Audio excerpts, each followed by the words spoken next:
N K Singh sir, चुनाव आयोग ने कहा कि देखिए 2 तारीख को कोई भी विजय जुलूस नहीं निकाला जाएगा कोरोना के मद्देनजर। चुनाव आयोग ने आखिरी बार यह कब कहा था कि विजय जुलूस निकाला जाए चुनाव के नतीजों के बाद? मतलब आज ऐसा क्या चमत्कारिक बात कही है चुनाव आयोग ने?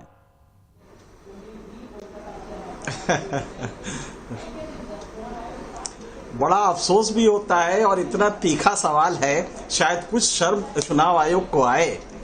आज जब सब कुछ आप लुटा चुके हैं, सब कुछ लुट गया है, तब आप कह रहे हैं कि रैली नहीं निकाली जाएगी। आपको पहले अंधे थे, आप समझ में नहीं आ रहा था।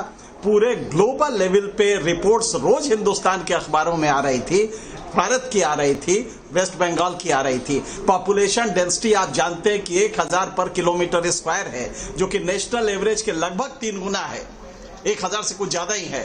तो आपको समझ में नहीं आया कि जब ये पॉपुलेशन डेंसिटी होगी, low level of health infrastructure होगा, उसमें आप अगर ये बेबाक, वो तो कहिए एहसान मोदी जी का कि उन्होंने कह दिया कि लास्ट में आते आते मोदी जी को ब्रह्म ज्ञान आया और उन्होंने कहा कि साहब मैं रैली नहीं करूंगा। उसके 1 घंटे बाद चुनाव आयोग को भी वही ब्रह्म ज्ञान आता है और वो कहता है साहब रैली वैली नहीं, और अब ये ऑर्डर देता है कि साहब उसके बाद विजय जुलूस न निकालिएगा।